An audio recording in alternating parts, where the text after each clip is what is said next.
के श्लोक नंबर 62 में भगवान स्वयं कह रहे हैं कि अर्जुन उस परमेश्वर की शरण में जा जिसकी कृपा से परम शांति व शाश्वत स्थान अर्थात सतलोक को प्राप्त होगा। वो परमेश्वर कौन है, कहां है, कैसा है, जानने के लिए कृपया अवश्य सुनिए जगत गुरु तत्वदर्शी संत रामपाल जी महाराज के अमृत वचन। तब मोरध्वज ने के मांगा कि भगवान मुझे दीजिए भक्ति और भाव सदा संतन परवानी, मुझे भाव भक्ति दे दो, मुझे राज नहीं चाहिए। तो पुण्यात्मा हमने मांगना भी ना आता भगवान थे, हमने यही मांगना चाहिए परमात्मा भक्ति भाव दीजिए, कि उसके अंदर फिर सारा ही कुछ आ जाता है। एक लड़की की शादी हुई कहीं, उनके घर में झगड़ा रहने लगा, उसका पिता बुला लिया। पिताजी ने पूछा भी क्या क्या झगड़ा है तुम्हारा, क्या बात है, मेरी बेटी में क्या दोष है। उसकी सास बताने लगी या दही खा जा, घी खा जावे हैं और यूं कर ले फलानी कर ले। तो उसका पिता बोला बेटी दूध पी लिया अगर छक्के तू, उसमें घी भी दूध वो घी भी आ गया और मलाई भी आ गई, दही भी आ गई, एक के में सारे काम हो गए। तो ऐसे ही भक्ति मांगने से हमें सब कुछ मिल जाता है। यहाँ के जो संसारिक सुख है इस भक्ति में ही है सारा कुछ। परमात्मा कहते हैं एक का साध्य सब सदय सब साध्य सब जा, यानी इसको कहीं पर भी हम लगा लें, जैसे भी एक भक्ति के मांगने से हमें सब कुछ मिल जाता है। जैसे किसान गेहूं बोता है, किसान गेहूं बीजता है, उसका उद्देश्य ये होता है कि हमारा प्रथम उद्देश्य ये होता है कि भाई हमने बच्चों को परिवार को खाने के लिए अन्न मिले। और गेहूं के साथ वो भूस वो तूड़ा चारा तो अपने आप ऑटोमेटिक होता है, वो तो पहले बनेगा, उसकी ना इच्छा तो भी चारा तो मिले ही मिलेगा, उसमें बनेगा। तो ऐसे ही हम भक्ति करेंगे तो ये तो सुख आपको प्रथम मिलेंगे, ये बाई प्रोडक्ट है भक्ति का। तो इसलिए हमने परमात्मा से केवल मोक्ष उद्देश्य से भक्ति ही मांगनी चाहिए। तो रामानंद जी कह रहे हैं भगवान, कहते हैं भगवान अब कैसे भूलो उस भगवान की इस महिमा ने जिसने मुर्दे को जीवित कर दिया। अब परमात्मा के बाद तो ऐसा रिमोट था कि 1 मिनट में उनको ऑफ कर देते, उनकी जितनी महिमा थी। कहने लगे ठीक है स्वामी जी, आपने महाभारत में सुना है कि जिस समय अभिमन्यु की मृत्यु चक्रव्यूह में हो गई थी, अभिमन्यु श्री कृष्ण जी का सगा भांजा था, सुभद्रा पुत्र था, उसको भगवान श्री कृष्ण जीवित नहीं कर सके। कहां गई उनकी समर्थता। अब रामानंद जी रोज पढ़ते, हम भी पढ़ा करते, परमात्मा का ज्ञान से पता लगा सचमुच ये तो बात कुछ और ही है। रामानंद जी फिर उनके मुंह की तरफ देखा, भगवान हाँ यह बात तो आपकी सही है, तो परमात्मा आप ही बताओ। फिर ऋषि जी कहते हैं प्रभु आप ही बताओ इसका कारण। तब परमेश्वर कबीर जी ने बताया कि ताम्रध्वज जो मोरध्वज का बेटा था, उसके श्वास शेष थे, उसकी आयु शेष थी। श्री कृष्ण जी और ये यहाँ के जो सिद्धि शक्ति जो भी संत हैं इतना काम तो ये आम कर देते हैं। आपने सुना है कि रामायण में कि सीता जी को घर से निकाल दिया, वो गर्भवती थी, वहां जाकर के ऋषि वाल्मीकि जी के आश्रम में उन्होंने एक बच्चे का प्रसव किया, उसका नाम लव रख दिया। उसके बाद सीता जी कपड़े धोने के लिए दरिया पर गई तो लड़के को साथ ले गई, बाकी समय में वहीं छोड़ जाती थी ऋषि जी के पास। उस दिन ऋषि जी ध्यान में काफी समय तक रहे।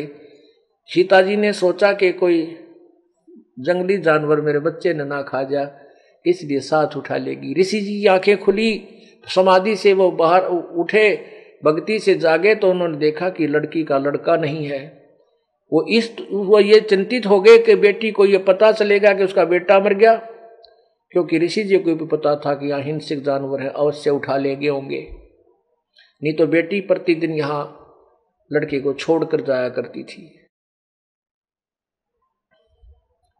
तो ऋषि जी ने सोचा या पहले महादुखी है, घर से त्याग रखी है, और अब ये देखेगी कि बेटा नहीं है तो यह भी डूब कर मर जाएगी दरिया में या जीवेगी नहीं। इस उद्देश्य से महर्षि वाल्मीकि जी ने अपनी भक्ति कमाई तो एक डाब का पत्ता उठाया, तोड़ा, घास जिसको कुश बोलते हैं, उस कुशा का, तो उस कुशा से कहते हैं वो एक लड़का उत्पन्न कर दिया अपनी शक्ति से, और उसका नाम पहले तो लव ही था क्योंकि वो तो गुप्त रखना चाहते थे। जब सीता जी कपड़े धोकर के वापस आई, लड़के को गोदी में लिए हुए थी, ऋषि जी ने पूछा बेटा ये पुत्र किसका है? और सीता जी ने पूछा पिताजी ये पुत्र किसका है? तब ऋषि जी ने कहा बेटी ये भी तेरा ही समझ।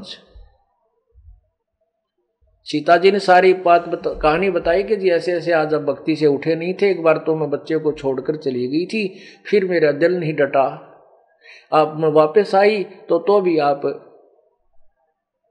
समाधिस्थ थे, और मैं पहले कहकर चली गई थी पिताजी मैं कपड़े धोने जाती हूँ, बच्चे को संभालना। तो बेटी मन ने सोचा तो बच्चे को यहीं छोड़ गई है, और मैंने सोचा कि कोई हिंसक जानवर इसको खा गया है, इसलिए बेटी मैंने एक लड़का और अपनी भक्ति कमाई से आपके लिए तैयार कर दिया था, अब दोनों को पाल ले। तो परमात्मा बोले ये तो एक ऋषि वाल्मीकि ने कर दिया, यो काम एक लड़का नया बना दिया अपनी शक्ति से, क्या इसमें फिर वो भगवान नहीं थे और यही भगवान माना?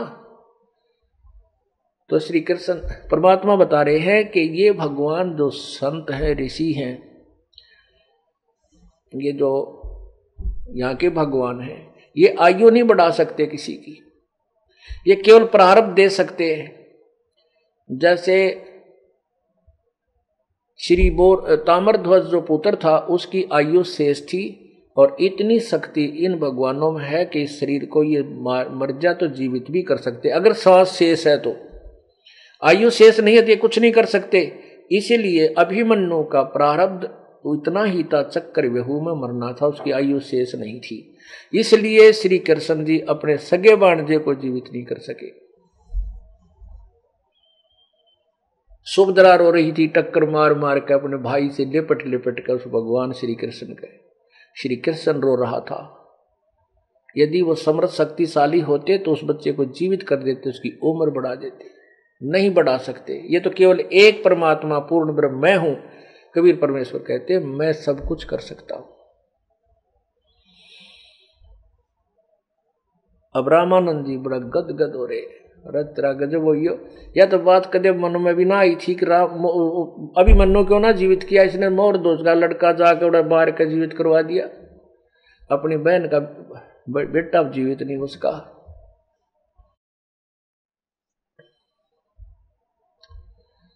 पुण्यात्माओं, परमात्मा की परिभाषा आपको सुनाई जा रही है। अभी तक समाज जो भक्त समाज है, मानव समाज है, प्रभु की परिभाषा से भी परिचित नहीं है, ये सत्कर मान लेना।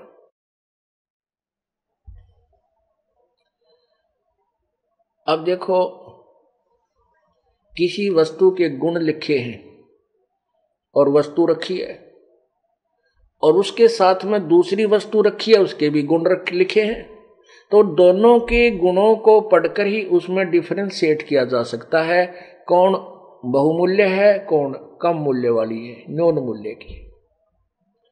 अब जैसा इन भगवानों में शक्ति थी वो तो हमने घने दिनों से सुनते आ रहे हैं, युगों युगों से ये सुनते आ रहे थे। श्री कृष्ण जी ने ये कर दिया, सुदामा का महल बना दिया, श्री कृष्ण जी ने मोरध्वज के बेटे ताम्रध्वज को आरे से चीर दिया था, उसको जीवित कर दिया।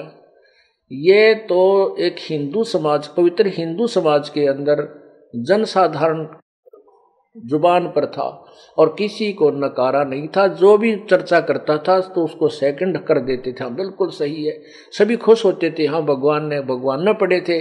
श्री कृष्ण जी जैसे तो को भगवान ने कोई ना, विष्णु जी के अवतार थे, ये सतगुण भगवान है। तो किसी भी हिंदू समाज में नो डाउट था, कोई भी किसी को शंका थी कोई नहीं, भगवान पूर्ण को न। इनकी यही महिमाएं सुन सुनाकर जो हम हजारों लाखों वर्षों से यही रिपीटेशन, यही आवृत्ति होती आ रही थी, तो अब हम आपको उस समरस शक्ति परम पिता परमात्मा की महिमा सुनाते हैं।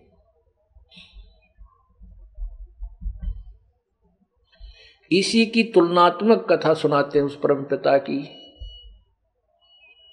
अब ये दास आपको बताएगा कबीर परमेश्वर की महिमा।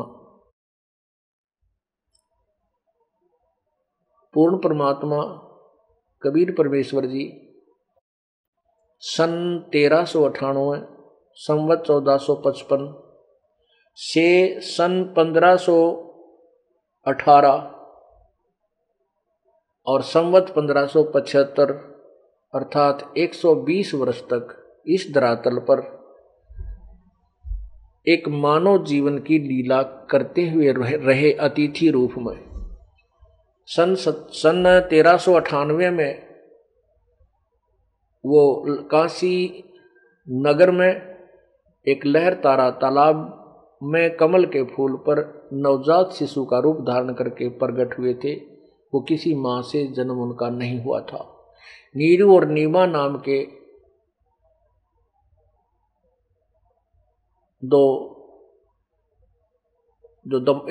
नीरू और नीमा नाम के दंपति निसंतान थे। वो परमात्मा को तालाब उस कमल से उठाकर घर ले गए थे।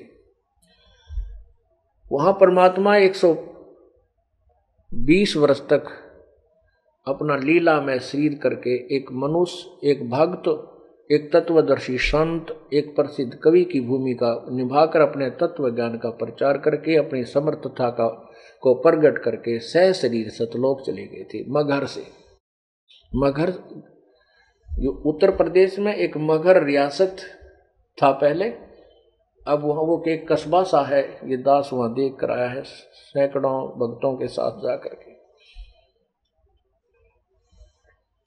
वो सह शरीर वहां से गए थे। वहां के व्यक्ति, मगहर टाउन के, मगहर कस्बे के व्यक्ति भी इस बात के गवाह हैं और परमात्मा की कथा भी इस बात की साक्षी है। तो उस समय जब परमात्मा 120 वर्ष तक एक संत की भूमिका निभा रहे थे, एक तत्वदर्शी संत, जगत गुरु की भूमिका निभा रहे थे, उस समय उनके बहुत से शिष्य हो गए थे। परमात्मा ने क्या किया, अब आपने तो एक कथा सुनी थी श्री कृष्ण और विष्णु की के बोरध्वज के बेटे ताम्रध्वज को आरे से चरवा के जीवित किया। अब आपको ढेर सारे प्रमाण दूंगा उस परम पिता पूर्ण ब्रह्म परम अक्षर परमात्मा के, जो जिन्होंने ऐसे बहुत सी लीलाएं की और इनसे आगे की मुर्दे को जीवित किया।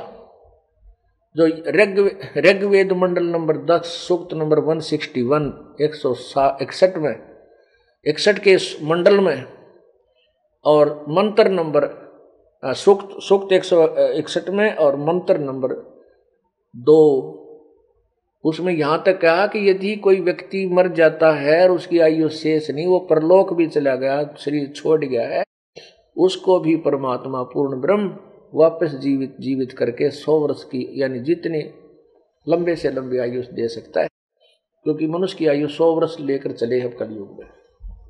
तो वो परमात्मा कौन है? कबीर भगवान है, कबीर प्रभु है।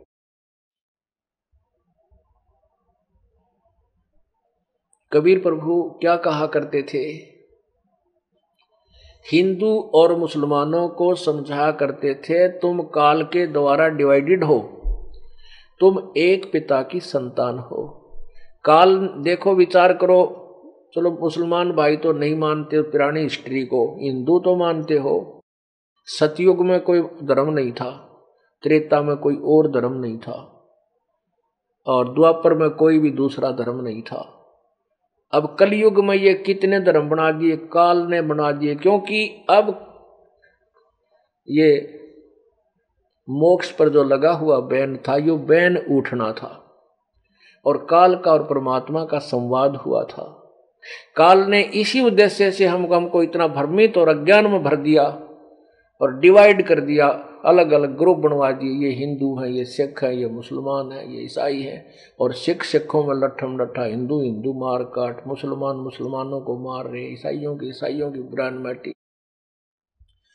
तो कहते हैं अज्ञान इतना भर दिया, दया धर्म छोड़ी को नहीं, कलयुग में भक्तिहीन कति हो गए। तो परमात्मा कहा करते थे, हिंदुओं के गुरुदेव अपने ही सदग्रंथों से परिचित नहीं है। ये तुम्हें यथार्थ ज्ञान से अलग लोक वेद सुना करके तुम्हें गुमराह कर रहे हैं, तुम्हारे से जो पूजाएं करवा रहे हैं, ये सही नहीं है, ये शास्त्र विरुद्ध है। और गीता जी अध्याय नंबर 16 के श्लोक नंबर 23 में लिखा है कि शास्त्र विधि को त्याग कर जो मनमाना आचरण, मनमानी पूजा करते हैं, उनकी ना तो कोई गति हो, ना कोई सुख हो, न ही उनका कोई कार्य या उनको कोई सिद्धि प्राप्त हो, कुछ भी ना हो, व्यर्थ, यूजलेस।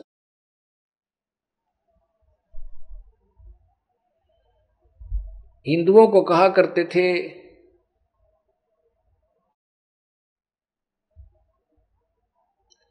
कि तुम जो ये गुमराह कर रहे हो भोली भाली आत्माओं को, इन मुसलमान ये उन ब्राह्मणों को, गुरुओं को, ऋषियों को, महर्षियों को परमात्मा अपनी अमृतवाणी में लताड़ा करते थे। क्या कहते थे?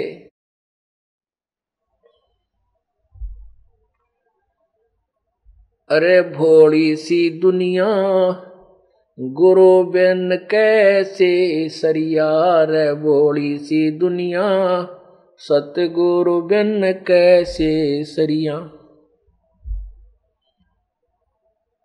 अपने लला के बाल उतरवावे, कह देख के चीना लग जइया। अपने लला के बाल उतरवावे, कह के चीना लग जइया। एक बकरी का बच्चा लेके उसका गला कटैया, रे भोली सी दुनिया सतगुरु बिन कैसे सरिया।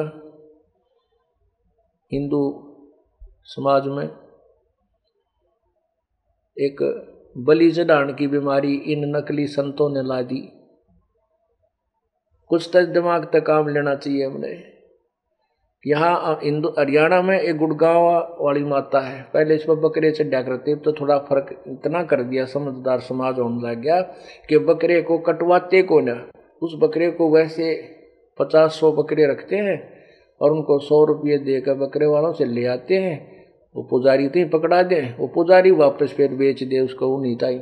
वो जैसे हम जा करते सालासर पूजन, हनुमान जी की पूजा करने, वह नारियल चढ़ता है और एक लंगोट सा लाल सा कपड़ा, ध्वज बोल रहे हैं उसने, ध्वज, तो वो सूखे नारियल जिसने गधे भी ना खावे, कति सूखे खड़ंग, कुछ भी यूजलेस, वो वहाँ 500-400 वहाँ रखे रहते थे रेडियों पे, और हम उन्हें खरीदते मंदिर में चढ़ा देते। मंदिर वाला तो वो खरीद लेते फिर रेडियों वाले हैं। और वो 500-1000 जो नारियल थे वह उड़ा कई वर्षों तक चक्कर काटे, जहाँ वो किससे काम के को ना। उन हनुमान जी कौन से सूखे नारियल खाया करता, वो तो अच्छे पहलवान भगत थे और खूब बढ़िया उस समय जन्म था, बढ़िया मेवा खाते थे वो। ये थारे नारियल पे भरोसा बैठे हैं क्या वो? तो अब पता लगा हमने, पहले हम भी यही पुजारी थे। तो क्या करते हैं, क्या बहका दिया इन नकली संतों ने, ऋषियों ने, गुरुओं ने हमारे पूर्वजों को। क्या कहते थे कि अपने बच्चे लड़के या लड़की का, बेटा या बेटी होवे तो अपने इष्ट धाम पर जाकर बाल तुरवाने चाहिए, बाल समर्पण करावे, जब तुम्हारा कल्याण रहेगा, बच्चे ठीक रहेंगे, अमर लंबी आयु के होंगे, ऐसे ऐसे।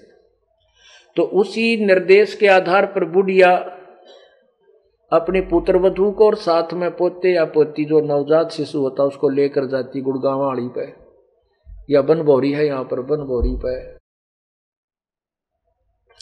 रोहतक में बेरी वाली पे। तो वहां क्या ले जाते हैं गुड़गांव वाली माता पर, और वहां जाकर नाई बैठा होता है, और जाने वाले जो जाते हैं उनको जल्दी बहुत होती है। वो नाई को कहते हैं भाई थोड़े से बाल तार दे बच्चे, वो जल्दी नो कह दे थोड़े से तार काट दे बस, बाकी फिर कटवा लेंगे कहीं और। चलो जैसा भी चाहे सारे भी वहां कटवा लें। तो बाहर अगर 2 रुपया में बाल कटते हो तो उड़ा 5 रुपये में कट्या करते माता पे, वो 5 देने पड़ते। तो बाल उतरवा के लड़के के जब बाल उतरवाने लगती तो कैंची लेकर नाई बच्चे की तरफ चलता तो न्यो क्या आकर बुढ़िया, रे भाई ए नाई के धीरे धीरे कैंची ध्यान से चलाइए भाई, मेरे बेटा पोता या पोती के दे कच्चा शरीर है कि तो कैंची ना लाग जाए इसके, ध्यान तो भाई 100 बार कहेगी। परमात्मा कहते हैं अपना बच्चा जितना प्यारा तना कैंची लागण का भी डर। अरे एक बकरी का बच्चा लेकर उसका गला कटा दिया, अरे नालायक तू फिर अपने बच्चे की परिवार की इससे खैर भी मानती है। पाप करने से कभी सुख होता है? पाप का प्रतिफल तो भाई दुख होया करे। अब फिर वो बाल उठा कर बुढ़िया अंदर पुजारी उस मंदिर में डाल देती है। पुजारी उसने उठा के और एक कट्टे में भर ले, सारा ने दुआते रहते, और रात्रि में वो कट्टे उस बालों के भरे हुए बोरी ने और बाहर कुर्डिया पर फेंक देता, सुबह उठा के खाली कर देता। अब बाल कुड़ से बैंक में जमा कराने के वो तो बाहर ही फेंकने पड़ेंगे उन्हें भी। तो परमात्मा कहते हैं कि तुम अपने बाल यहीं काट कूट कर फेंक दिया करो, कितना जान की हो सकता नहीं। तो ऐसे गुमराह कर रखे थे। फिर क्या बताते हैं, कच्चा पाका भोजन बना के माता धोकने गईया, उस माता ऊपर कुत्ता मुते वो क्यों ना मर गईया, रे भोली सी दुनिया गुरु बिन कैसे सरिया, रे भोली सी दुनिया सतगुरु बिन कैसे सरिया। हमने देखी हमारी दादी माता धोकर ले जाया करती, हमने वो नो जल्दी जल्दी बनाते, कच्चा पाका किसा बन जाता, उन्हें पता कुत्ता न खाना ना माता खावा कोई और, वहां तो है ही नहीं कुछ भी। तो कोई सी बनाने में देरी कर जाती ना, उसने 6 माह कर दी, तेने 2 घंटे ला दिए, बना देने जिसा है जल्दी गाल दे। वो कच्चा पाका लेकर और वहां घेर देती। वो ऐसी एक 5-4 ईंट लगा के बना रखी होती है कुटिया सी, चबूतरा सा बना करके। तो उसने वहां जाकर वो पूड़े गुलगुले जो भी बना के ले जाते थे वो डाल देते, दलिया। अब कुत्ते चारों तरफ खड़े रहते थे, एक आधा तो वहां खड़े खड़े ऊपर चढ़ जाता चबूतरे पे, उसको फिर उतारते दमकाते। अब वो बुढ़िया तो माता की पूजा करके नीचे भी ना उतरती, इतने कुत्ते चारों तरफ चढ़ जाते और उस माता के दलिये ने पूड़िया ने वो कुत्ते खाया करते, और चलते समय उस समय मूछ के जानते। तो परमात्मा कहते हैं अगर तेरी माता व जिसने तू खैर मांगने गई परिवार की, अगर वो ऐसी शक्तिशाली है, उसके ऊपर कुत्ते मुत्तर उसका भोजन खा गए, उसने उसकी टांग क्यों ना तोड़ दी, वो कुत्ता क्यों ना मर गया, क्यों नहीं मार दिया उसने। अरे नालायक अनजानो, तुम के पूजा कर रहे हो, कभी सोची तुमने? ये तुम्हारे गुरुओं ने भ्रमित कर रखा हिंदुओं के, ये परिचित नहीं है पवित्र गीता जी और वेदों के ज्ञान से। परमात्मा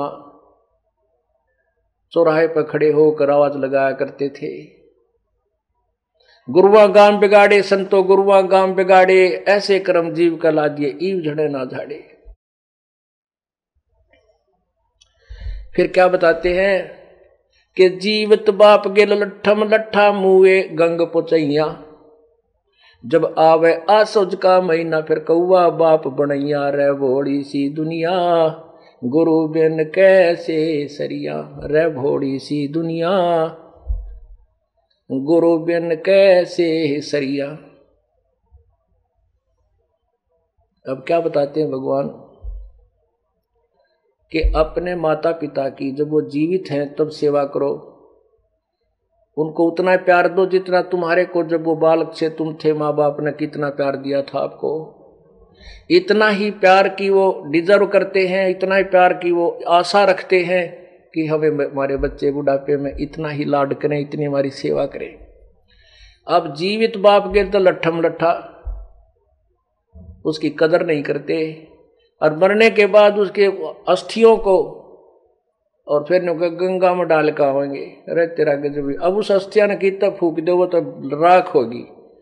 वह चीज वस्तु थी वह चली गई, अपने हाथों फूक दिया, जला दिया। बताइए उसमें क्या रहेगा अपना। उन अनजानों ने इतना भ्रमित भयभीत कर रखा है कि तेरे पिता की गति जब होगी जब तुम इसको गंगा में प्रवाह करके आओगे। एक भक्त की पत्नी नाम ले रही थी और वो पति उसका ज्ञान तो सुनता था लेकिन नाम लेने की इच्छा नहीं थी कि गुटी गाटी लाया करता, उसको छुट्टे ना था। और ज्ञान ने कहता वैसे तो ठीक है, फिर ये कैसे हो भाई माता पिता ने गंगा में फूल ना गिर का उसकी अस्थि नहीं डाल का, या तो मेरा बात जस्ती नहीं। और सारी बात ठीक है, हम अपने पिता की क्या इतनी भी श्रद्धा नहीं रखते अभी उसको वहां गंगा में तक पहुंचा दें उसके शरीर में। अब वह भी समझाती थी पर वो नहीं मान रहा था। तो फिर उसने बाद में उपदेश लिया, फिर कथा सुनाई। ने बोला मेरा ताऊ मर गया, दूसरा ताऊ, उसके साथ मैं उसकी अस्थि उठाकर ले गया। तो वहां पर उन्होंने वहां जो गंगा घाट पर वहां जो रहते हैं गंगा घाट पर उन्होंने डिवाइड कर रखा है अपने क्षेत्र को, इसके पुरोहित हम, इसके पुरोहित। तो हम दूसरे के पास खड़े थे, इतने वो आ गया हमारे वाला उस क्षेत्र का। कहना आ जाओ तुम इधर आ जाओ, तुम कहाँ से आए हो, इधर आ जाओ, मेरे पास है तुम्हारा सारा रिकॉर्ड। तो उन्हें रिकॉर्ड देखा, कौन से गांव तो आए हो, उन्हें खोल ली वह बही थी। खोल कर देखा ने बोला जजमान इब कद घने दिन में आए तुम। रत रागत बोला मेरे तो छाती में लगी वह बात, अयो दुश्मन हमारा रोज मरण की बात देखा है कि रोजाना मरे राम इसके पास आवा इसकी कमाई बने। तो कुछ तो वो ज्ञान मालिक का उसने सुन रखा था कुछ, क्योंकि वो अभी तक बीच बेचारा डट रहा था, नून गिरना था या नून जड़ते निकल चुकी होती है जो ज्ञान सुन लेता है। तो उसने बोला उससे दिन मेरा पक्की जिचगी अकीब तो नाम वहीं से लेना पड़ेगा। ये तो दुष्ट है, हमारी रोज बुरी बुराई खैर मनाते हैं, इनका कोई मरे उस क्षेत्र में हमारे पास यहाँ कुछ पैसे पूजा करना हो। अब देखो पिता की गति कहाँ से शुरू करी हमने, गंगा में अस्थि डाल का हो गति कराने के लिए। फिर कहें अब इसकी 13वीं करो 17वीं करो गति कराने के लिए। फिर कहते हैं इसका महीना करो गति कराने के लिए। फिर कहते हैं अभी इसके पिंड भरवाओ गति कराने के लिए। अच्छा गति होगी। अब कहें श्राद्ध निकालो, किस लिए, गति कराने के लिए। अरे नालक को तुम तो दुर्गति करा दी, क्योंकि शास्त्र विधि को त्याग कर जो मनमानी पूजा करते उसे गति नहीं हो सकती, वो दुर्गति होती है। क्या बताते हैं कि आसुज में क्या आते हैं, ये श्राद्ध निकालते हैं 16 दिन।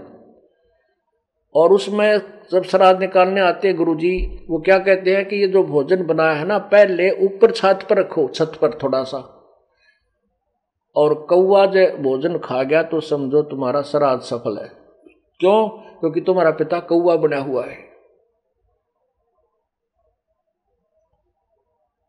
हो सकता है तुम्हारा पिता कौवा बना हो। अरे तेरा गजब भैयो, कहां से गति कराने लगे थे और पिता कौवा बना के छोड़ दिया या गति करवा दी। कहते जीवत बाप के लट्ठम लट्ठा और मुँहे गंग को चैया, जब आवे आसुज का महीना वो कौवा बाप बनाया रे बड़ी सी दुनिया, सतगुरु बिन कैसे सरिया। अब क्या बताते हैं, नर से तीतू पशुआ की जय गद्दा बैल बनाई, ये 56 भोग कहा मन बोरे कहीं कुरडी चरने जाई। प्रेत शिला पे जाए विराजे फिर पितरों पिंड भराई, बहुर श्राद्ध खान को आए वो काग हुए कलमाही। जय सतगुरु की संगत करते सकल कर्म कट जाई, अमरपुरी पर आसन होते जहां धूप ना छाई।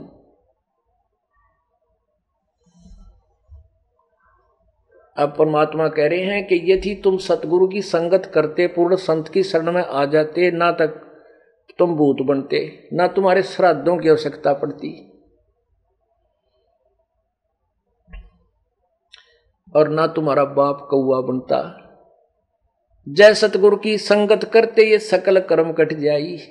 सभी पाप कर्म तुम्हारे नष्ट हो जाते और इसी किसी क्रिया की आपको आवश्यकता नहीं पड़ती। अमरपुरी में आसन होते, तुम्हारे सतलोक में स्थान होता, जहां कोई कष्ट नहीं है।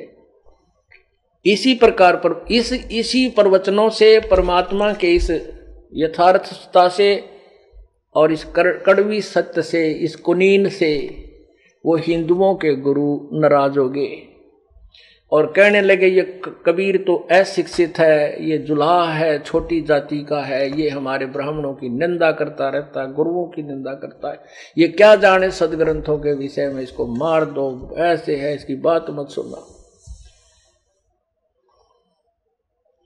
इसी प्रकार परमात्मा उन मुसलमानों को समझाया करते थे कि तुम्हारे को ये मुल्ला और काजी मूर्ख बना रहे हैं।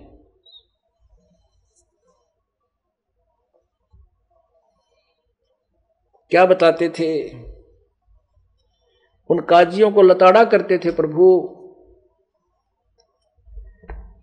कि तुम इन गुमराह करे किए हुए हो इन पुण्यात्माओं को, मुसलमानों को, बोली आत्माओं को। कहते हैं किसी भी कुरान पुराण में परमात्मा का आदेश नहीं है कि मांस खाओ। नबी मोहम्मद नमस्कार है राम रसूल कहाया, 1,80,000 को सौगंध जिन नहीं कर चलाया। ओए है अर्श कुरस पर अल्लाह तकत है, खालिक बिन नहीं खाली, वो पैगंबर पाक पुरुष थे साहिब के अब्दाली है। कहते हैं अनुमान श्री मोहम्मद जी के, हजरत मोहम्मद जी के 1,80,000 मुसलमान बने थे। मुसलमान का अर्थ होता है जो जीव हिंसा भी नहीं करे, जूम तक नहीं मारे, डेरे मार देते हैं, ये भी नहीं मारे, अर्थात जीव हिंसा बिल्कुल नहीं करा। ये नियम में लिखा उनके में, ब्याज तक नहीं ले। तो क्या वो महापुरुष से बकरे काट के ईद मनाने की शिक्षा दे सकते हैं? नेवर, कभी नहीं। या तो बाद में जीव के चठोरे, ये नकली जो गुरु होते हैं ना, ये जनता को भ्रमित कर देते हैं। जैसे पवित्र हिंदू समाज में और मुसलमान धर्म में एक विशेष यही रोड़ा रहा करता कि मुसलमान मांस खाते हैं, हिंदू मांस नहीं खाते। ये मांस खाने वाले को हिंदू बहुत हे समझते थे और आज हिंदू समाज मेरे ख्याल मुसलमानों ने भी माफ कर रहा है मांस खाने में। घर घर पिगरी फार्म हो गए, पोल्ट्री फार्म बना लिए हैं और मांस खाएं। अब ऐसे ही सिख धर्म में कोई मांस नहीं छूता था। किसी भी सदग्रंथ, गुरु ग्रंथ साहिब में कहीं भी ये मांस खाना लिखना तो दूर रहा, उसके लिए बहुत ज्यादा निंदनीय बताया है उसको। और सिख समाज जितना मांस मेरे ख्याल में मुसलमान भी ना खाते होंगे और शराब पीवे। अब मुसलमान धर्म शराब की आन करता है और मांस डट के खावे, हुक्का पीवे, तम्बाकू पाड़े। ऐसे ही हिंदू समाज मांस की आड़ करता था, आंट करता था, शराब पीवे और पहले हुक्का पाड़े। अब वह मांस की भी आड़ कोई ना रही, कोई आंट नहीं। सिख समाज तम्बाकू की तो आंट करे और मांस और दारू छक के पीवे। वो तेरा गजब हुई। तो ये क्यों बिजली गिर गई? उन 10 गुरुओं में से किसी ने ना तो खाया ना संदेश दिया। बाद में जीव के चठोरे नकली व्यक्तियों ने भ्रमणा फैला दी कि गुरु गोविंद सिंह जी ने बकरे काटे थे 5। अरे गुरु गोविंद सिंह ने वो 5 बकरे काट के जीवित कर दिए थे। तुम जीवित करके दिखा दो, तुम्हें फिर खाने का अधिकार कहाँ है? तो इस प्रकार हम उस अपने जीव के स्वाद में और संत उन महापुरुषों की आड़ ले लेते हैं जो कि हमारी अधूरी ज्ञान युक्त होती है। तो आने वाले समय में यदि कोई ये भी कहने लग जाएगा कि गुरुओं का आदेश है मांस खाने का, ऐसी भ्रमणा करने वाली पत्रिकाएं छप जाएंगी। तो पुण्यात्माओं, आने वाले अगर ये अब ये ब्रेक ना लग गया ना, इस तत्व ज्ञान का प्रचार से ब्रेक लग जाएगा, हर एक धर्म में लगेगा बुराई का ब्रेक। नहीं तो आने वाले 100, 200, 400, 1000 वर्ष के बाद ये कहने लग जाएंगे गुरु गोविंद नानक जी भी मांस खाया करते थे, उन्हीं के अनुयायी, क्योंकि अपनी जाड़ के स्वाद के लिए। लेकिन ऐसा कहीं नहीं था। वो महापुरुष तो बड़े देव पुरुष थे। तो ऐसे ही हजरत मोहम्मद जी और उनके 1,80,000 अनुयायी बने थे। वो मांस को छुआ भी नहीं करते थे। परमात्मा कहते हैं मुसलमान जो मांस छू है नहीं, मांस बखे सो गोला।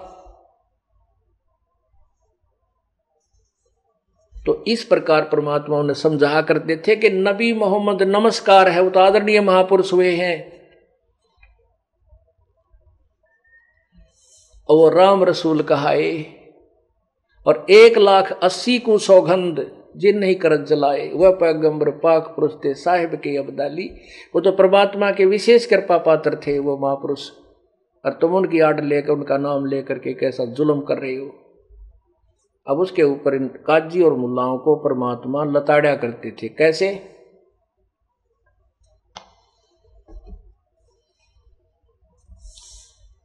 काशी जोरा दीन का ये काजी खिलस करंत, गरीबदास उस सरे में इब झगड़े आन पड़ंत। कबीर साहब के विरोधी हो गए वो काजी और मुल्ला भी। उधर से हिंदुओं के गुरु ब्राह्मण लोग और अन्य ऋषि जी परमात्मा का सभी विरोध करने लगे, उसके बारे में अफवाहें चलाने लगे। वो तो गंदा आदमी है, वो तो ऐसा करता है, वहाँ ऐसा होता है, और झूठा है, वह अज्ञानी है, वो कौन सा संस्कृत जानता है, वो क्या जाने सदग्रंथों के विषय में, झूठा है। सुन काजी राजी नहीं आप अलय खुदाए, गरीबदास किस हुक्म से तन पकड़ पछाड़ी गाय। अब आपको बताते हैं कि जैसे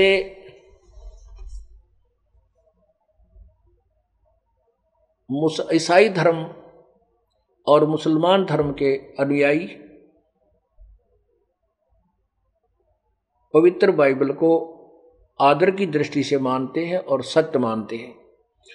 पवित्र बाइबल का 70% और 50 और 70 के बीच में प्रतिशत उल्लेख कुरान शरीफ के अंदर है। अब पुण्यात्माओं, पवित्र बाइबल में लिखा है कि परमात्मा ने 6 दिन में सृष्टि रची और 7वें दिन तख्त पर जा बैठा।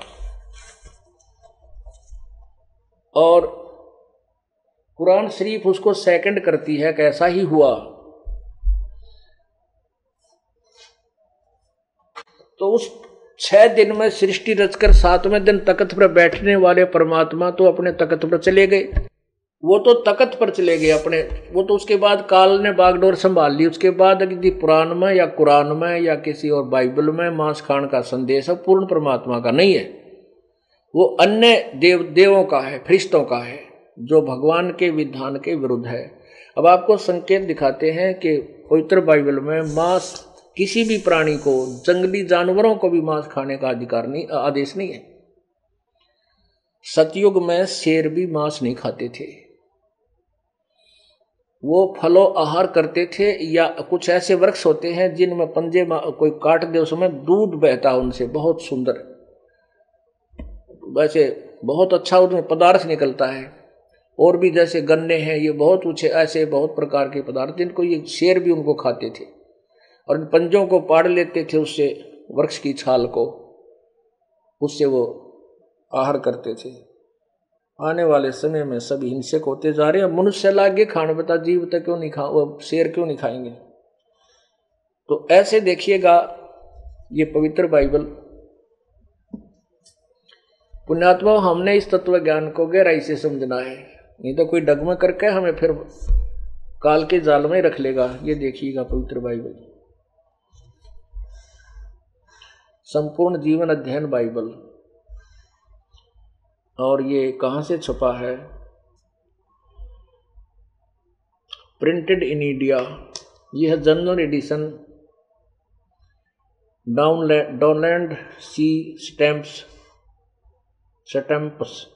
MADMDI। ये है associate editor J Wesley Edmonds PhD। नीचे देखो, Life publishers international Springfield. Missouri USA से प्रिंटेड है इन इंडिया, ये प्रिंटेड इन इंडिया लेकिन लिखा उन्हीं के द्वारा है। अच्छा, इसमें सृष्टि रचना के विषय में बताया है, ये देखिएगा।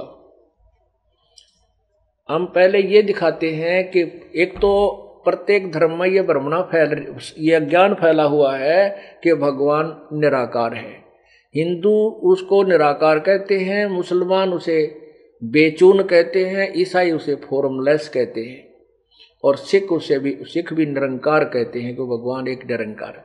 क्योंकि नानक साहब ने जब तक परमात्मा प्राप्ति नहीं हुई थी उससे पहले वो भगवान को, क्योंकि आदरणीय नानक साहब जी का जन्म पवित्र हिंदू धर्म में हुआ था, और हिंदू धर्म को इन पांडवों ने, ब्राह्मणों ने, यानी जो नकली ब्राह्मणों ने मिसगाइड किया हुआ था, तो उस आधार पर निराकार मानते थे। वो वाणी भी गुरु ग्रंथ साहिब में उनकी उच्चारित है। बाद में जब परमात्मा उनको मिले उन्होंने स्पष्ट किया है कि धानक रूप रहा करतार, उसकी सूरत है फाई सूरत मुल्क की वेश, ए ठगवाड़ा ठगी देश, खरा सियाणा बहुता बार, ये धानक रूप रहा करतार। गुरु ग्रंथ साहिब में महला पहला की वाणी है, प्रश्न नंबर 24 पे अंकित है। तो इसी प्रकार ईसाई समाज कहता है भगवान फॉर्मलेस है, उसका कोई आकार नहीं है, और हमारे सदग्रंथ कहते वो साकार है। पवित्र बाइबल कहता वो साकार है, और पवित्र कुरान शरीफ कहती है वो साकार है, क्योंकि जिसने 6 दिन में सृष्टि थी 7वें दिन तख्त पर जा बैठा, जा विराजा, यानी साकार है तभी तो जा बैठा, और निराकार तो वैसे सर्वव्यापक है, उसका विराज्य के। तो ये सोचना, अब देखना, हमने एक ही सदग्रंथ से बहुत से निर्णय मिलेंगे। पवित्र बाइबल प्रश्न नंबर 5 पे जेनेसिस 1:2। अब यहां 26 में देखते हैं, फिर परमेश्वर ने, यहां से शुरू होता है ये कि आरंभ, ये आरंभ उत्पत्ति एक, आदि में परमेश्वर ने आकाश और पृथ्वी की सृष्टि की, ऐसे ऐसे पृथ्वी बेडौल थी, सुनसान पड़ी थी। अब हम यहां आते 26 नंबर पे, ये आगे 26 पे आ जाओ। ये फिर परमेश्वर ने कहा हम मनुष्य को अपने स्वरूप के अनुसार अपनी समानता में बनाएं, और वे समुद्र की मछलियों और आकाश के पक्षियों और घरेलू पशुओं और सारी पृथ्वी पर और सब रेंगने वाले जंतुओं पर जो पृथ्वी पर रेंगते हैं अधिकार रखे। 27 में, तब परमेश्वर ने मनुष्य को अपने स्वरूप के अनुसार उत्पन्न किया, अपने स्वरूप के अनुसार परमेश्वर ने उसको उत्पन्न किया, नर और नारी करके उसने इस मनुष्य की सृष्टि की। 28 में कहा कि और परमेश्वर ने उनको आशीष दी, किसको, मनुष्य को, और उनसे कहा फूलो फलो और पृथ्वी पर में भर जाओ, और उसको अपने वश में कर लो, और समुद्र की मछलियों तथा आकाश के पक्षियों और पृथ्वी पर रेंगने वाले सब जंतुओं पर अधिकार रखो। फिर परमेश्वर ने उनसे 29 में, फिर परमेश्वर ने उनसे कहा सुनो, जितने बीज वाले छोटे छोटे पेड़ सारी पृथ्वी के ऊपर हैं, और जितने वृक्षों में बीज वाले फल होते हैं, वे सब मैंने तुम्हें दिए हैं, वे तुम्हारे भोजन के लिए हैं। अब देखो, ओए होए, फिर परमेश्वर ने कहा कि सुनो, जितने बीज वाले छोटे छोटे पेड़ और सारी पृथ्वी के ऊपर हैं, और जितने वृक्षों में बीज वाले फल होते हैं, वे सब मैंने तुमको दिए, वे तुम्हारे भोजन के लिए। मनुष्य के लिए आदेश है ये। पवित्र बाइबल में पूर्ण परमात्मा जिसने सृष्टि रची सारी, उसका आदेश है कि तुम्हारे लिए ये बीजदार पौधे और फलदार वृक्ष हमने तुम्हें दिए, ये तुम्हारा भोजन है, नथिंग एल्स। और पक्षियों को भी, पशु पक्षियों को भी ऐसे आदेश दिया। आगे देखो, अब 30 में देखो,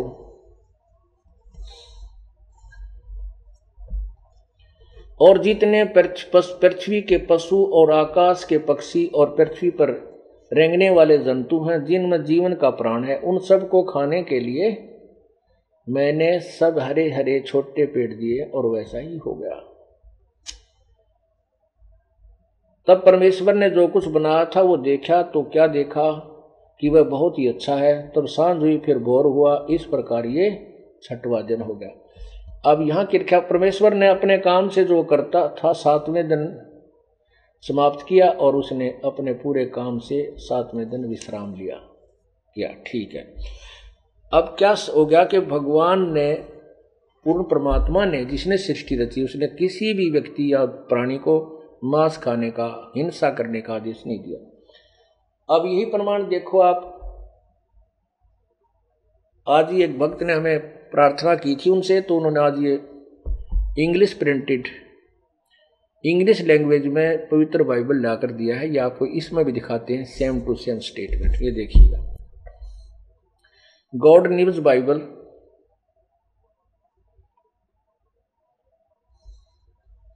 ये देखना ये कहां से छपा है।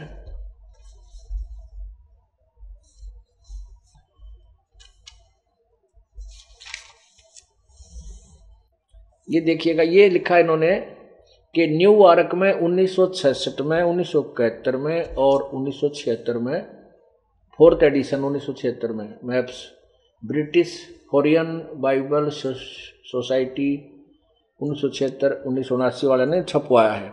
ये केवल प्रिंटेड कलकत्ता में हुआ है, एज इट इज, ये है उन्हीं की तरफ से।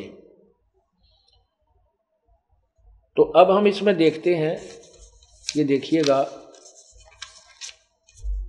ये है वही जेनेसिस 1 और इसके प्रश्न नंबर 4 पे यहां लिखा है the story of creation.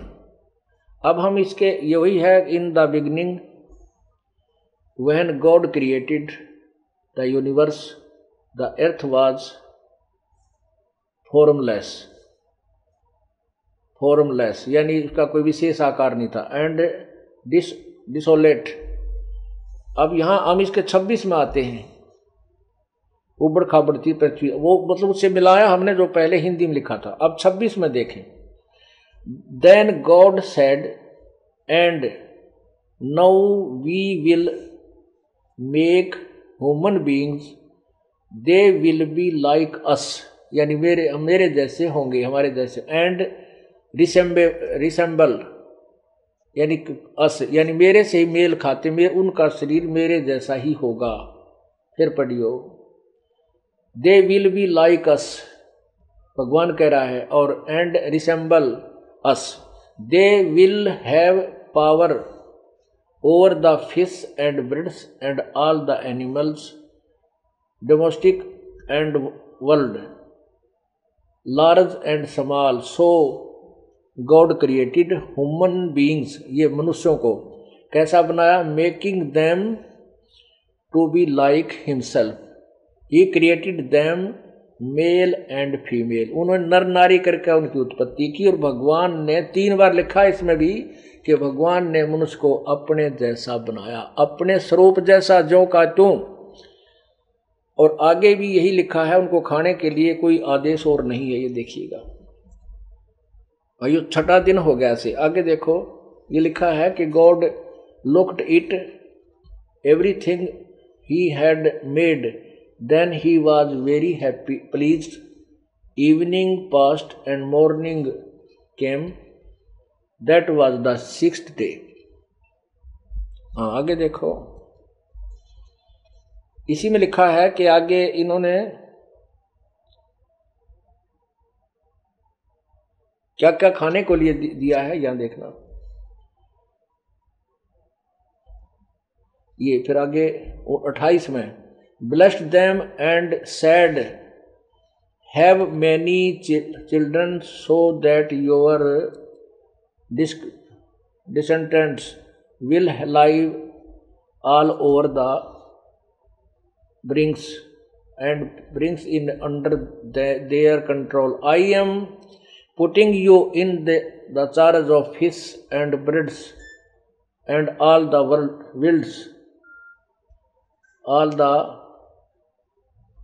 wild animals. It was provided. all अच्छा, ये क्या लिखा है, I have provided। अब ये क्या आदेश दे रहा है भगवान, पूर्ण परमात्मा, कि I have provided all kind of grain and all kind of fruit for you to eat, nothing else। all kind of grain यानी बीज वाले पौधे, कणक, और ऑल काइंड ऑफ फ्रूट्स, बस ये तुम्हारा आहार है। तो इस परमात्मा ने 6 दिन में सृष्टि की, 7वें दिन चला गया। उसके बाद काल ने उद्मस्तार दिया, यो सारी मनुष्य को, मानव को उल्टे रास्ते ला दिया। और अब ये स्पष्ट हुआ, परमात्मा जो कहा करते थे कि न तो हिंदू समाज के जो गुरु लोग हैं वो अपने सदग्रंथों से परिचित हैं, वो क्या संदेश दे रहे हैं, और न ही ईसाइयों के गुरु लोग वर्तमान में उस यथार्थता से परिचित है जो पवित्र बाइबल संदेश दे रहा है, और न ही मुसलमान परिचित हैं अपने पवित्र कुरान शरीफ से कि वो क्या बताना चाह रही है। अब देखिएगा, ये कुरान शरीफ सूरत फुरकानी, ये कुरान शरीफ है और ये कहाँ से छपी है। इसमें लिखा है कि यह वह इलामी किताब है जिसमें कोई संदेह की गुंजाइश नहीं है। ये कुरान शरीफ मुतरजम है बहिरसिम शाहनवाज स्टीफन, इसका इस शेरवानी संस्करण। और ये कहाँ से प्रकाशित है, छपी कहाँ से है, ये देखिएगा।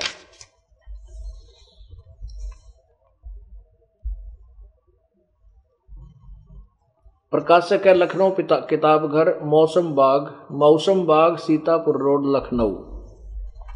इसमें देखिएगा सूरत फुरकानी 25 आयत 52 से लेकर 59 तक। इसमें हम सिर्फ यही बताएंगे, हिंदी इन्हीं के द्वारा अनुवादित बताते हैं जिससे काफी निर्णय निकल जाएगा। ये देखिएगा सूरत फुरकानी, कुरान शरीफ सूरत फुरकानी 25 पृष्ठ 604 पे। अब हम इसका, इन्होंने यहाँ तो ये एज इट इज फोटोकॉपी है, इसकी इन्होंने देवनागरी लिपि में ही इसी को लिखा है।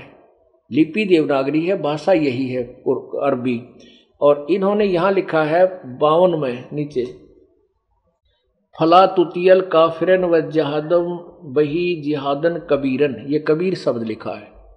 अब यहाँ इन्होंने अनुवाद किया है इसके दूसरे पृष्ठ के सामने ही, ये 52 में, ए पैगंबर तुम काफिरों का कहा न मानना और इस कुरान की दलीलों से उनका सामना बड़े जोर से करो।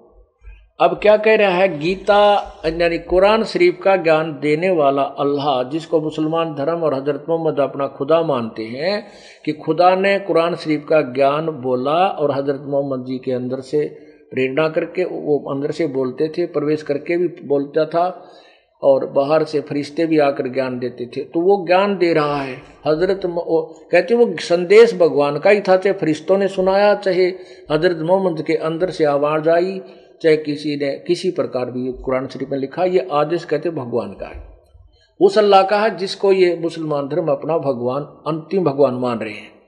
अब वो भगवान कह रहा है, वो अल्लाह कह रहा है हजरत मोहम्मद को कि वो कबीर परमात्मा है, उसको ये काफिर लोग नहीं मानते। आप इनकी बातों में मत आना, मेरे द्वारा जो कुरान शरीफ के अंदर ज्ञान दिया है इनके ऊपर विश्वास रखना, संघर्ष करना, उनकी बातों का तो को मत मानना, झगड़ा नहीं करना, संघर्ष करना। तो वो कौन है वो भगवान? अब 53-54 में ध्यान से देखो, प्रश्न नंबर 607 पे 52 का अनुवाद है कि वह, 53 का अनुवाद है वह, और वही है जिसने 2 नदियों को मिला चलाया है और मीठा प्यास बुझाने वाला एक खारी कड़वा और दोनों के में एक आड़ और मजबूत रोक बना दी। और वही है जिसने पानी की बूंद से आदमी को पैदा किया और जिसने साहिब नसब यानी बेटा बेटी, ससुराल वाला यानी किसी को दामाद बहू बनाया। और तुम्हारा परवरदिगार हर चीज के करने में शक्तिमान है। ओहो। और अल्लाह के सिवा ऐसों को पूजते हैं जो न उनको नफा पहुंचा सकते हैं और न उनको नुकसान। और काफिर तो अपने परवरदिगार से पीठ दिए हुए मुंह मोड़े हैं। ए पैगंबर, हमने तुमको खुशखबरी सुनाने और सिर्फ अजाब से डराने के लिए भेजा है, वो अल्लाह बोल रहा है, जो कुरान शरीफ का अल्लाह माना जाता है। इन लोगों के से कहो कि मैं तुमसे अल्लाह के हुक्म पर कुछ मजदूरी नहीं मांगता हूँ। हाँ, जो चाहे अपने परिवार तक पहुँचने, परवरदिगार तक पहुँचने की राह इख्तियार कर ले। और ए पैगंबर, उस जो जिंदा महात्मा के रूप में परमात्मा अल्लाह इसको हजरत मोहम्मद को भी मिले थे, उस जिंदा पर भरोसा रखो जो कभी मरने वाला नहीं है। इन्होंने जिंदा का अर्थ चैतन्य किया, नहीं, उस जिंदा पर भरोसा रखो जो कभी मरने वाला नहीं है, और तारीफ के साथ उसकी पाकी बयान करते रहो। अपने बंदों के गुनाहों से वो काफ़ी खबरदार है, या काफ़ी खबरदार। इन्होंने क्या लिखा है, ये 58 में, ये खबीरा शब्द है, ये खबीरा शब्द है, इन्होंने बड़ा अर्थ कर दिया, काफ़ी, बहुत। इसका अर्थ है कि वो कबीर खूब जानता है, काफ़ी नहीं, गुनाहों से वह कबीर खबरदार है, यानी जानता है, खूब अच्छी तरह परिचित है। और जिसने आसमानों और ज़मीन में जो कुछ उनके बीच में है उस सबको 6 दिन में पैदा किया, फिर तख्त पर जा विराजा, वह अल्लाह बड़ा। इन्होंने ये 59 में भी देखो, ये कबीर शब्द है, खबीरन, इसको इन्होंने बड़ा शब्द कर दिया। हम कहते हैं वो अल्लाह कबीर है। ओह, फिर पढ़िए 59 में, आयत नंबर 59, जिसने आसमानों और जमीन और जो कुछ उनके बीच में है सबको 6 दिन में पैदा किया, फिर तख्त पर जा विराजा, वह अल्लाह बड़ा, वह अल्लाह कबीर है। हम कबीर लिख दे इसको। रहमान है और वो दयालु है, जो उसकी खबर किसी बाखबर इल्म वाले से पूछ देखो। ओहो, अब इससे एक तो ये स्पष्ट हो गया कि जो पवित्र बाइबल में समर्थक कहा है वो इसका समर्थन है। और ये दूसरा ये हो गया कि जो कुरान शरीफ का ज्ञान देने वाला अल्लाह किसी और पूर्ण परमात्मा कबीर नामक अल्लाह की तरफ, अल्लाहु अकबर की तरफ संकेत कर रहा है। और वो उस परमात्मा के बारे में कुरान शरीफ ज्ञानदाता नहीं जानता, वो कहता किसी तत्वदर्शी संत से पूछो। यही पवित्र गीता जी अध्याय नंबर 4 के श्लोक 34 में कहा है कि उस परमात्मा के विषय में तत्व ज्ञान समझने के लिए तो किसी तत्वदर्शी संत की खोज कर। परमात्मा ये उनको कहा करता, सुनाया करता था काजी और मुल्लाओं को, लेकिन उन काजी और मुल्लाओं ने ये सत संदेश जन साधारण तक नहीं जाने दिया, ये कह करके कि कबीर अशिक्षित है, अनपढ़ है, ये क्या जाने हमारे कुरान शरीफ के बारे में, गूढ़ रहस्य के बारे में। अब गूढ़ रहस्य देख लो, ये था इस पवित्र सदग्रंथ का कि वो परमात्मा कोई और है। जो गीता तुम जिसको भगवान माने बैठे हो, वो खुद कह रहा है कि वो तो कोई और परमात्मा, उसकी खबर वो खुद नहीं जानता, किसी तत्वदर्शी संत के लिए संकेत किया है। इस बात को सुनकर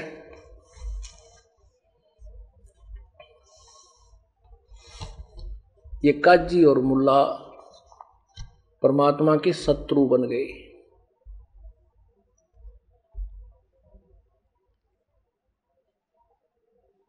और उनके सत संदेश को कि कहीं ये हमारे अनुयायियों को इस सच्चे ज्ञान से परिचित ना करवा दे, इसलिए परमात्मा के बारे में अच्छी बुरी कहानियां बना कर उसको परमात्मा के विरोधी बना दिया पूरे जन साधारण को,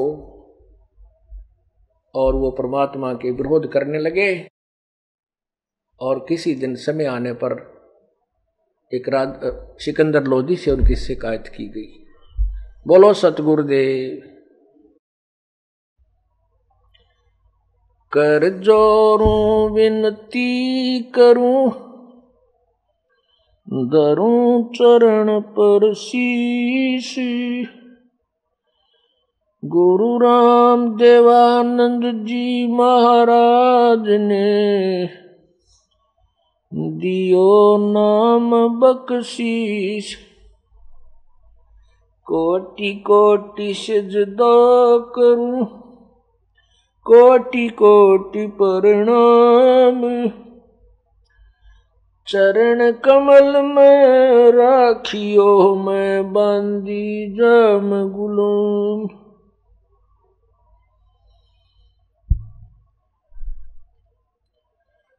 जय इब के सतगुरु मिले,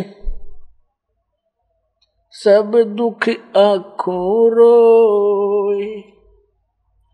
चरणों ऊपर शीश धरूं, कहूं जो कहनी हो।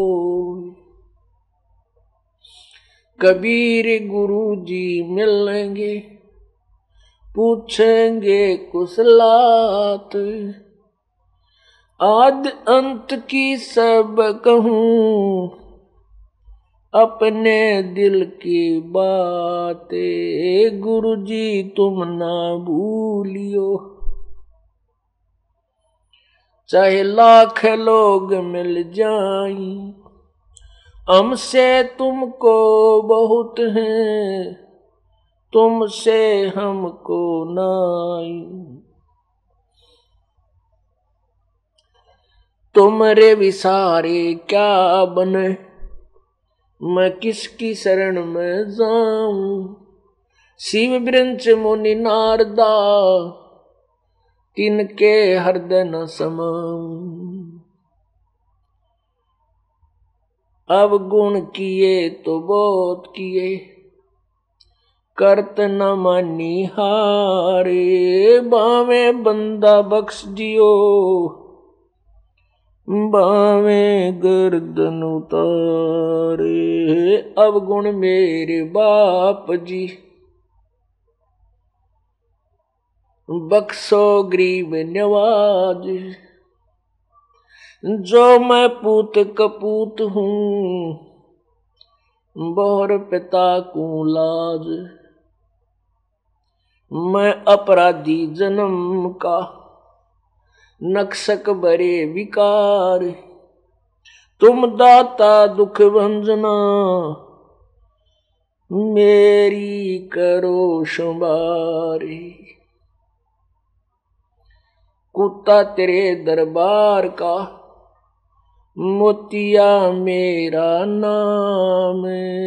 गले प्रेम की जेवड़ी, जहाँ खेचो वहाँ जाऊं मैं। तो करो तो बावड़ू, दूर दूर करो तो जाऊं। ज्यों राखो त्यों ही रहूं, जो देवो सो खाऊं।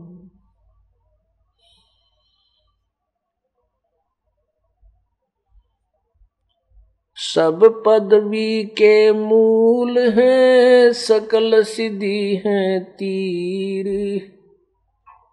दास गरीब सतपुरुष भजो, अवगत कला कबीर।